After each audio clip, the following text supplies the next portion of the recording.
आज 15 सितंबर है, दिन सोमवार। आइए जानते हैं बिहार की 30 फटाफट बड़ी खबरों को। और इस न्यूज़ को आप किस जगह से देख रहे हैं, हमें कमेंट बॉक्स में ज़रूर बताएं। बिहार के मुजफ्फरपुर जिले ने विज्ञान और प्रौद्योगिकी मंत्रालय की इंस्पायर अवार्ड मानक योजना में पूरे देश में पहला स्थान हासिल कर एक बड़ी उपलब्धि दर्ज की है। जिले के 7,403 विद्यार्थियों ने अपने अभिनव विचारों से बेंगलुरु और जयपुर जैसे बड़े शहरों को भी पीछे छोड़ दिया। इन बच्चों ने पर्यावरण संरक्षण, दिव्यांगों के लिए उपकरण, ऊर्जा बचत और ग्रामीण जीवन को आसान बनाने वाली तकनीकों जैसे विषयों पर अपनी सोच और कल्पना का बेहतरीन प्रदर्शन किया। यह उपलब्धि दर्शाती है कि मुजफ्फरपुर के बच्चों में समाज को बेहतर बनाने की सोच और क्षमता है। बिहार में जमीन कागजात की गलतियां सुधारने के लिए चल रहे राजस्व महाअभियान की समय सीमा बढ़ा दी गई है। अब ग्रामीण लोग 20 सितंबर के बाद भी आवेदन कर सकेंगे। विभाग ने ऑफलाइन कैंप और ऑनलाइन दोनों विकल्प उपलब्ध कराकर प्रक्रिया आसान बना दी है। बिहार को लंबे समय से बिजली और रोजगार संकट की चुनौती झेलनी पड़ रही है। ऐसे में देश की सबसे बड़ी निजी पावर कंपनी अडानी पावर का 26,000 करोड़ रुपए का निवेश न केवल राज्य की ऊर्जा ज़रूरतों को पूरा करेगा, बल्कि रोजगार के नए दरवाजे भी खोलेगा। इस समझौते के तहत भागलपुर जिले के पीरपैंती में बनने वाले प्लांट से राज्य को बिजली उपलब्ध कराई जाएगी और इससे 10 से 12,000 लोगों के लिए प्रत्यक्ष व अप्रत्यक्ष रोजगार के अवसर पैदा होंगे। दानापुर रेल मंडल में अब रेलवे वेंडरों की अलग पहचान होगी। रेलवे बोर्ड के निर्देश पर वेंडरों को QR कोड वाले पहचान पत्र आई कार्ड दिया गया है। इस नए आई कार्ड से वेंडर की जानकारी तुरंत जांच की जा सकेगी और स्टेशन पर बेचने वाली वस्तुओं की क्वालिटी और सुरक्षा सुनिश्चित होगी। पटना मेट्रो का इंतजार अब खत्म होने वाला है। इसका उद्घाटन 29 सितंबर को हो सकता है। हालांकि प्रधानमंत्री कार्यालय से अंतिम सहमति मिलने के बाद ही तारीख की आधिकारिक घोषणा होगी। निर्माण एजेंसी ने सिग्नल सिस्टम अभी पूरा नहीं किया है, इसलिए शुरुआत में वॉकी टॉकी के जरिए ही ट्रेन का संचालन होगा। रेड लाइन के प्राथमिक कॉरिडोर पर मेट्रो ट्रेन की रफ्तार 40 किलोमीटर प्रति घंटा रखी गई है। इस बार बोरिंग रोड चौराहे पर दुर्गा पूजा का उत्सव और भी भव्य होने वाला है। पूजा के लिए जगन्नाथपुरी मंदिर की शैली में भव्य पंडाल तैयार किया जा रहा है। कोलकाता के कारीगर इस पंडाल का निर्माण कर रहे हैं, जिसमें थर्मोकोल से आकर्षक सजावट की जाएगी। पटना के कुछ इलाकों में डेंगू का प्रकोप बढ़ता ही जा रहा है। इसी कड़ी में 18 नए डेंगू के मरीज मिले। इस साल में डेंगू पीड़ितों की संख्या 479 पहुंच गई है। पटना में सबसे ज़्यादा प्रभावित इलाका बांकीपुर है। अब तक यहाँ 178 मामले दर्ज हो गए हैं। बिहार में गंगा नदी का जलस्तर एक बार फिर बढ़ने लगा है। अचानक आई इस बाढ़ जैसी स्थिति ने पटना शहर के घाटों और संपर्क मार्गों को जलमग्न कर दिया है। भद्र घाट, महावीर घाट और नौजर घाट जैसे प्रमुख स्थानों पर पानी पाथवे तक पहुंच गया है। हालात इतने बिगड़ गए हैं कि महावीर घाट से सटे मंदिर तक पानी पहुंच जाने के कारण उसका मुख्य द्वार बंद करना पड़ा। प्रशासन ने लोगों को घाटों से दूर रहने और सावधानी बरतने की अपील की है।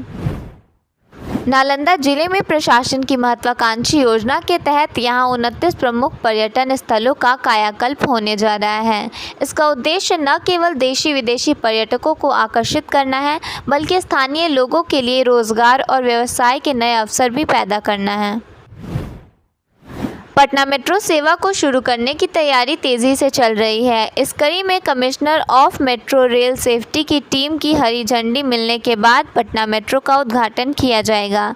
जानकारी मिली है कि यह टीम 16 और 17 सितंबर को सुरक्षा की जांच करेगी। उसके बाद उद्घाटन की तारीख निर्धारित की जाएगी।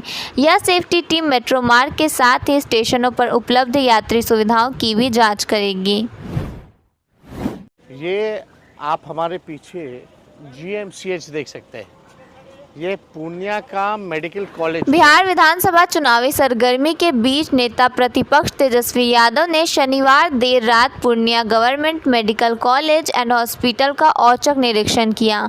उन्होंने खस्ताहाल व्यवस्था, गंदगी और संसाधनों की भारी कमी को उजागर करते हुए NDA सरकार पर तीखा हमला बोला और PM मोदी को अस्पताल का हाल खुद देखने की चुनौती दी। तेजस्वी ने अपने एक्स अकाउंट पर जारी वीडियो में जमीन पर सोई बच्ची, एक एक बेड पर 3-3 मरीजों की भीड़ और गंदगी से भरे बाथरूम को दिखाया। उन्होंने आरोप लगाया कि यह किसी प्राथमिक स्वास्थ्य केंद्र का हाल नहीं बल्कि एक मेडिकल कॉलेज का है। उन्होंने सवाल उठाया कि जिस अस्पताल में आईसीयू तक नहीं है वहां मरीजों का इलाज कैसे हो रहा होगा। तेजस्वी ने कहा कि यहाँ हालात इतने बदतर हैं कि मरीज इलाज के लिए मजबूरी में निजी अस्पतालों की शरण ले रहे हैं। धुलाया नहीं है कितना दिन से? अच्छा बताइए, इलाज करा रहे हैं कि इन्फेक्शन पाइएगा?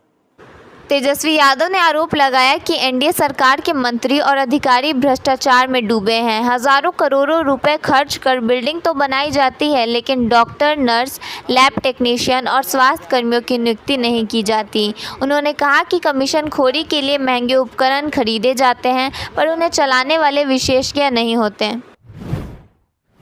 तेजस्वी ने प्रधानमंत्री नरेंद्र मोदी के बिहार दौरे को लेकर भी हमला बोला। उन्होंने कहा, कल प्रधानमंत्री पूर्णिया आ रहे हैं। ऊंचे पद पर बैठकर छोटी बड़ी बातें करने से पहले उन्हें अपनी डबल इंजन सरकार की विफलताओं का सच देखना चाहिए। अगर हिम्मत है तो इस मेडिकल कॉलेज का दौरा ज़रूर करें और 2025 के बाद वाले मुख्यमंत्री को भी साथ लेकर आएं। आगामी विधानसभा चुनाव में बगहा को जिला बनाने का मुद्दा फिर से उठेगा। मुख्यमंत्री नीतीश कुमार ने कई बार इसका आश्वासन दिया पर अब तक कोई फैसला नहीं हुआ। बगहा के लोगों को जिला मुख्यालय जाने के लिए लंबी दूरी तय करनी पड़ती है और वहां जिला स्तर की सुविधाओं की कमी है। जनता अब ठोस कार्रवाई चाहती है, सिर्फ वादे नहीं। भागलपुर में बाइक सवार लुटेरों की सक्रियता बढ़ गई है जिससे स्थानीय लोग भयभीत हैं। लुटेरे महिलाओं विशेषकर बैंक कर्मियों को निशाना बना रहे हैं, उन्हें सुनसान रास्ते पर लूट रहे हैं। पुलिस की गश्त के बावजूद लुटेरों ने अपनी रणनीति बदल ली है। हाल के वर्षों में लूट की कई घटनाएं हुई हैं जिनमें बैंक कर्मियों को लूटा गया है।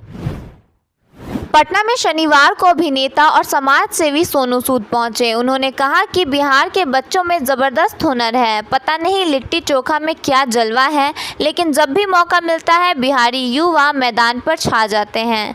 हमें चाहिए कि पेरेंट्स पढ़ाई के साथ साथ खेलों के लिए भी बच्चों को प्रोत्साहित करें, तभी कहा जाएगा कि एक बिहारी हज़ारों पर भारी, जब वे मेडल लेकर घर लौटेंगे। मार्केटिंग फील्ड में जॉब दिलाने के नाम पर बेरोजगार युवकों को ठगने वाली डीबीआर कंपनी के 11 सदस्यों को पुलिस ने शनिवार को छनौती थाना के बरियारपुर मोहल्ले में छापेमारी कर गिरफ्तार कर लिया। कंपनी के सदस्यों ने बड़ी संख्या में युवाओं को बरियारपुर स्थित शंभू शाह के मकान पर बुलाया था। सूचना पर पुलिस ने छापेमारी कर 90 युवाओं को रेस्क्यू किया तथा गैंग के 11 सदस्यों को गिरफ्तार कर लिया। दुनिया के मौसम वैज्ञानिकों ने चेतावनी दी है कि इस साल के अंत तक ला नीना की परिस्थितियां विकसित हो सकती हैं। इसके कारण मौसम का पैटर्न भी प्रभावित होगा और भारत में कड़ाके की ठंड पड़ सकती है। अमेरिका की नेशनल वेदर सर्विस के क्लाइमेट प्रेडिक्शन सेंटर ने 11 सितंबर को कहा कि अक्टूबर-दिसंबर 2025 के बीच ला नीना बनने की 71% संभावना है। ला नीना प्रशांत महासागर के भूमध्य रेखीय हिस्से में समुद्र सतह के तापमान के ठंडा होने की स्थिति है। इसका असर पूरी दुनिया के मौसम पर पड़ता है। भारत में यह अक्सर सर्दियों को और ज़्यादा बढ़ा देता है।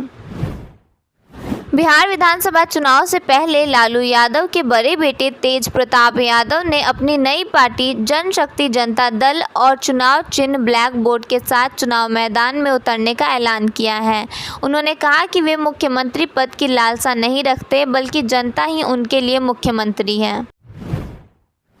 भभुआ से खबर है कि बिहार भवन एवं सन्निर्माण कर्मकार कल्याण बोर्ड में रजिस्टर्ड श्रमिकों के बच्चों को पढ़ाई के लिए सरकार आर्थिक मदद देगी। सरकारी कॉलेज में एडमिशन होने पर श्रमिकों के बच्चों को ये लाभ मिलेगा। श्रम अधीक्षक चंदन कुमार ने बताया कि श्रमिकों के बच्चों के लिए 14 योजनाएं चलाई जा रही हैं, जिसमें शिक्षा के लिए मदद भी शामिल है।